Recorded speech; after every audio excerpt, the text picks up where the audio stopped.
ওপৰত আপোনালোকৰ যোগেদি ৰাইজক জনাব বিচাৰিছোঁ যে আমাৰ ভাৰতীয় জাতীয় কংগ্ৰেছ দলৰ এজন সন্মানীয় বিধায়ক ৰহা সমষ্টিৰ শশীকান্ত দাস ডাঙৰীয়াই কালি মুখ্যমন্ত্ৰী ডাঙৰীয়া আৰু ভাৰতীয় জনতা পাৰ্টিৰ সভাপতি ডাঙৰীয়াক লগ ধৰি যিদৰে হস্তাংগ প্ৰণাম কৰি এক অসহায় অৱস্থাত তেওঁ দেখুৱালে তাৰ পৰিপ্ৰেক্ষিতত অসম প্ৰদেশ কংগ্ৰেছ কমিটিৰ সভাপতিয়ে ৰহা সমষ্টিলৈ গৈ আমাক গোটেই সমষ্টিটোৰ ব্লক কংগ্ৰেছৰ লোকসকলক দুটা ব্লক কংগ্ৰেছ আছে লোকসকলক সৰজমিন এটা তদন্ত কৰি এটা ৰিপৰ্ট দিবৰ কাৰণে আমাক ক'লে আৰু সেই অনুপাতে মোৰ অধ্যক্ষতাত আমাৰ কমলক্ষদেৱ পুৰকায়স্থ আমাৰ বিধায়ক আৰু প্ৰদেশ কংগ্ৰেছৰ ৱৰ্কিং প্ৰেচিডেণ্ট নুৰুল হুদা জ্যেষ্ঠ আমাৰ বিধায়ক নন্দিতা দাস বিধায়িকা জ্যেষ্ঠ বিধায়িকা শিৱামণি বৰা বিধায়িকা আমাৰ আসিফ আমাৰ নজাৰ আমাৰ বিধায়ক স্বপন মণ্ডল আমাৰ জাগিৰোডৰ বিপুল গগৈ সমন্বিতে এটা সজাতি দল আজি আমি তালৈ এতিয়া ৰাওনা হ'ম আৰু ৰাওনা হৈ ৰহা ব্লক কংগ্ৰেছ আৰু কঠীয়াতলী ব্লকৰ আমাৰ কংগ্ৰেছ কৰ্মীসকলক লগ ধৰি আমি তেখেতসকলৰ মনৰ বুজ ল'ম আৰু এটা কথা আপোনালোকে জানে যে ৰহা সমষ্টি এটা স্বাভিমান থকা সমষ্টি আৰু সেয়েহে এইবাৰ বিজেপিৰ হাৱা থকা স্বত্তেও বতাহ থকা স্বত্তেও স্বাভিমান থকা ৰহা সমষ্টিয়ে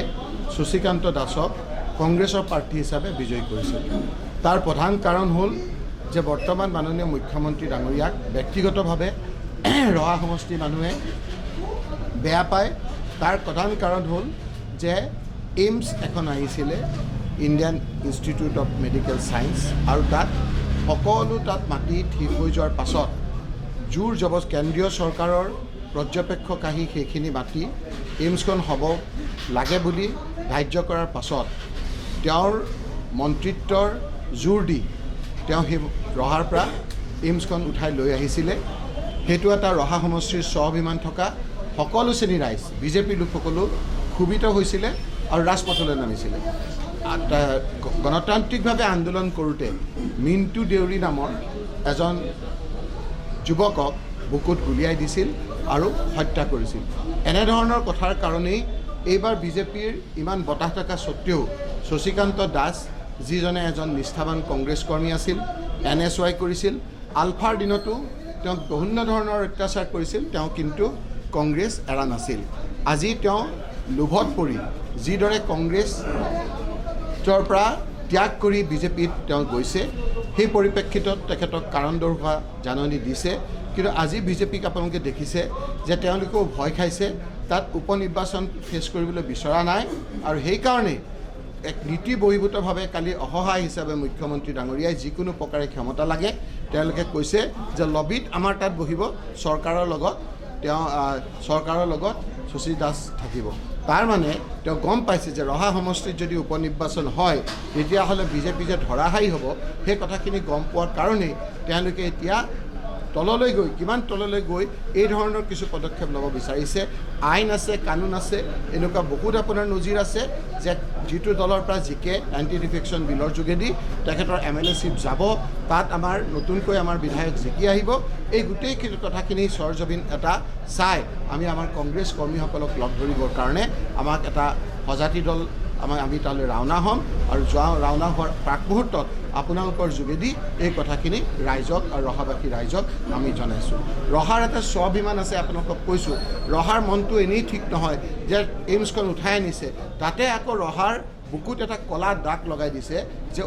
উজনিৰ পৰা নামনিৰ পৰা অহা মানুহে তাত টুল টেক্স দিব লাগে ৰহাক বদনাম কৰিবৰ কাৰণেই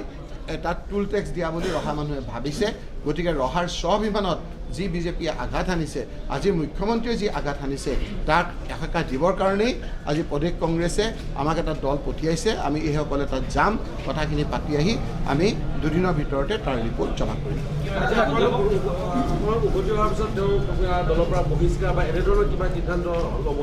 ইতিমধ্যে আমি তেওঁক কাৰণ দৰ্শোৱা জাননী দিছোঁৱেই তেওঁ মুখেৰে মানে নিয়মত আমি যাব লাগিব তেওঁ যদি নিৰ্ধাৰিত সময়ত নিদিয়ে তেতিয়া আমি আমাৰ এণ্টি ডিফেকশ্যন বিল মতে আমি তাত কঠোৰ ব্যৱস্থা আমি ল'ম কেইবাজনো বিধায়ক আপোনালোকৰ দলৰ পৰা যাব মানে গৈছে বা গৈ আছে ক'ৰবাত নেতৃত্বৰ কিবা তেনেকুৱা গাফিলতি বা তেনেকুৱা মানুহক ইউনাইটেড কৰি ৰাখিব পৰা নাই নেকি যিসকল অসমৰ কথা কৈছে নে আপুনি কোৱা নাই ৱেষ্ট বেংগলত মানে মই আপোনালোকৰ কথা কৈছোঁ আমাৰ কংগ্ৰেছ বিজেপিৰ আকৌ বহুত আপোনাৰ ৱেষ্ট বেংগলত গুচি গৈছে নহয় আপুনি অসম বুলি কোৱা নাই মই কৈছোঁ গোটেই ভাৰতবৰ্ষৰ ছবিখন এনেকুৱা মানে এইবিলাক আপোনাৰ এইটো থাকেই এতিয়া আপোনাৰ 3জন বিধায়ক আছিল আমাৰ বিজেপিৰ কিন্তু 60জন হ'ল যেতিয়া ৰাইজৰ মনত ক্ষোভ হয় তেতিয়া কেইজন বিধায়ক আছিল সেইটো আপোনাৰ গুৰুত্বপূৰ্ণ কথা নহয় ৰাইজৰ এতিয়া হাহাকাৰ লাগিছে মূল্য বৃদ্ধিয়ে মানুহক জুৰুলা কৰিছে এটা বস্তুৰ দামত মানুহৰ ভোকত আছে আজি বিধায়কসকল ক'ত গ'ল ক'ত নগ'ল সেইটো আপোনাৰ সাধাৰণ মানুহৰ কোনো আপোনাৰ ইছ্যু নহয় সাধাৰণ মানুহে আমাক চাই আছে যে তোমালোকক বিৰোধী পক্ষৰ ভূমিকা গ্ৰহণ কৰিবলৈ পঠিয়াইছোঁ তোমালোকে আমাৰ ভোক পিয়াসৰ কথা চৰকাৰখনৰ কৰ্ণগোচৰ দৃষ্টিগোচৰ কৰিছেনে নাই এই কথাখিনিহে বেছি গুৰুত্বপূৰ্ণ এই যিকেইজন বিধায়ক হ'ল তেওঁলোকে সাধাৰণ ভোটাৰখিনিক বিশ্বাসঘাতকতা কৰা নাই নিশ্চয়কৈ কৰিছে বিশ্বাসঘাতকতা কৰিছে আজি ৰহাৰ সমষ্টিৰ বিধায়ক মই সঁচাকৈ কৈছোঁ মই মৰ্মাহত হৈছোঁ তেওঁ বহু বেয়া দিনত কংগ্ৰেছ কৰিছে কেৱল লোভত পৰি আজি যিটো গৈছে ৰাইজে নিশ্চয় বিচাৰ কৰিব আৰু এইটো ৰহা সমষ্টিৰ স্বাভিমানত আঘাত আনিছে কাৰণ তেওঁ আজি তাই যিদৰে ভৰিত ধৰিছে সেই কথাটো ৰহাৰ সংস্কৃতি নহয় ৰহা মানুহ এটা অভিজাত্য আছে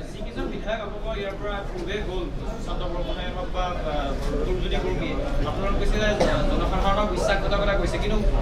নিৰ্বাচনৰ সময়ত কিন্তু সেইটো তেওঁলোকক বিশ্বাসঘাতকতা কৰাৰ কিন্তু তেওঁলোকে প্ৰত্যুত্তৰ নিদিলে তেওঁলোকক জয়হে কৰা এইটো সময় বৰ নিষ্ঠুৰ আপোনালোকে চাওক যে এতিয়া 5খন ৰাজ্যত যিটো নিৰ্বাচন হ'ব সেই 5খন ৰাজ্যত নিৰ্বাচন হোৱাৰ পিছতেই ভাৰতবৰ্ষত উল্টা বতাহ বলিব তেতিয়া অসমকে প্ৰমুখ্য কৰি সকলো দিশতে আপোনালোকে চাব বিজেপিৰ বিৰুদ্ধে এটা ঢৌ আহিব দাদা আপোনালোকৰ যি প্ৰশিক্ষণ শিবিৰ হৈছিল তাত জিতেন্দ্ৰ সিঙে কৈছিলে যে কোনোবা যদি থাকিব বিচাৰে থাকিব পাৰে যদি যাব বিচাৰে যাব পাৰে তাৰ আচলতে পাৰ্শ্বক্ৰিয়া হ'ল নেকি এছ'চিয়েটেড আচলতে পাৰ্শ্বক্ৰিয়া বুলিতো কথা কোৱা নাই যোন যায় যাবতো সেইটো আপোনাৰ ক'লেও যাব নক'লেও যাব যোন আহিব সেইটো ক'লেও আহিব এতিয়া আমাৰ তাৰ পৰা বৰ্তমানৰ মুখ্যমন্ত্ৰী গুচি গৈছে তেওঁতো তেনেকৈ বেলেগৰ পৰা আহি গৈছে গতিকে আমাৰ 6খন 7খন দুৱাৰ আছে এইফালেদি সোমাব সিফালেদি ওলাব গতিকে সোমাই থাকিব ওলাই থাকিব কংগ্ৰেছ দল আপোনালোকে চাব এনেকুৱা ইয়াতকৈ বহু বেছি আপোনাৰ কংগ্ৰেছৰ বেয়া দিন আছিল 1996ত আলফাই ডেডলাইন দি দিছিল যে ইমান দিনৰ ভিতৰত যদি কংগ্ৰেছ নেৰে হত্যা কৰা হ'ব কোনেও ভবা নাছিল যে 2001 চনত আকৌ কংগ্ৰেছ আহিব 91 চনত প্ৰাৰ্থী পোৱা নাছিল কংগ্ৰেছৰ কিন্তু ৰাইজৰ মনত কংগ্ৰেছ আছিল আৰু কংগ্ৰেছক চৰকাৰ কৰিব দিছিল আপোনালোকে চাব ৰাইজে চাই আছে যেনেদৰে ধাৰ ধুৰ লৈ বালিত মূৰটো সোমোৱাই বিজেপিয়ে ভাবিছে তেওঁলোকক দেখা নাই সাধাৰণ ৰাইজে দেখি আছে সকলোৰে মনবিলাক বেয়া উপযুক্ত সময়ত ৰাইজে নিশ্চয় ইয়াৰ বিচাৰ কৰিব